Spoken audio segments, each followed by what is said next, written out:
弟兄姊妹平安，今天是2026年的6月27号。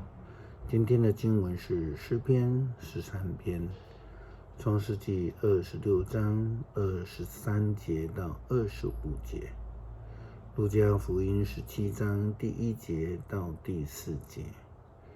今天要跟大家分享的主题是立约。别是巴最早出现在圣经创世纪21章14节，原文其实并没有什么特别的意义，但是在31节到33节的记载却是一个非常重要的记载。因为别是巴旷野是夏甲以及他的儿子以实玛利被亚伯拉罕给放逐的一个地方，也是上主安慰夏甲并且应许保佑以实玛利的地方。接续的经文也记载了亚伯拉罕和亚比米勒立约的地方，因此我们知道别是巴又被称为立约之境。同样的，亚伯拉罕得到应许之子以撒，也在这个地方遇见了上帝。上帝呢，也与他立约。以撒就在这个地方为上帝筑了一座坛。创世纪26章23节到25节这样说道：以撒离开那里，搬到别是巴。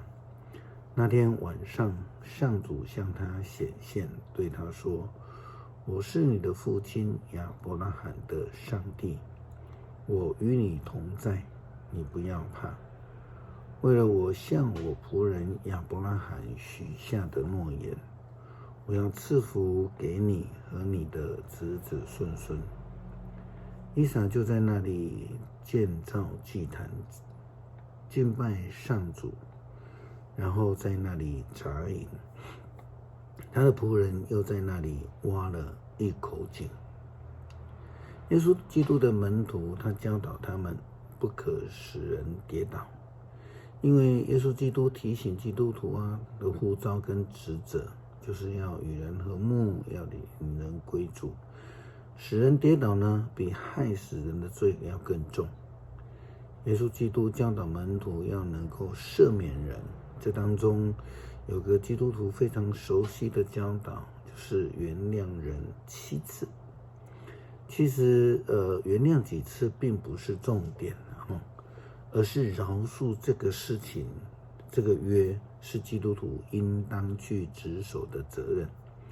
路加福音17章第1节到第4节，耶稣向他的门徒说，使人犯罪的事是必然会有的，可是造成这种事的人要遭殃了。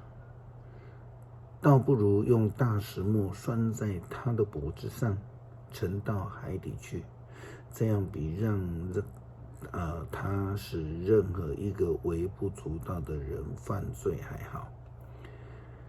你们总要当心，如果你的弟兄犯罪，就劝诫他；要是他悔改了，就饶恕他。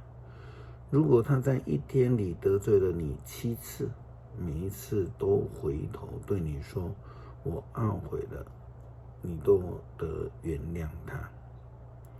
7呢，在圣经当中代表了完全的数字，所以如果能够确确实实的实践爱人、饶恕人的教导，那么我们与上帝的立约就是完全了。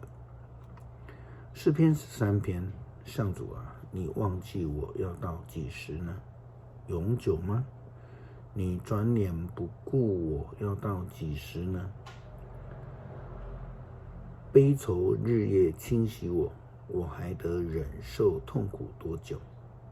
敌人向我耀武扬威，还要多久？上主，我的上帝啊，求你看顾我，应答我，求你恢复我的气力，使我免于死亡。别容许我的敌人说，我们把他打倒了，别让他们因我的失败欢乐。然而我倚靠你不变的爱，我要因你的拯救喜乐。上主啊，我要向你歌唱，因为你施恩厚待我。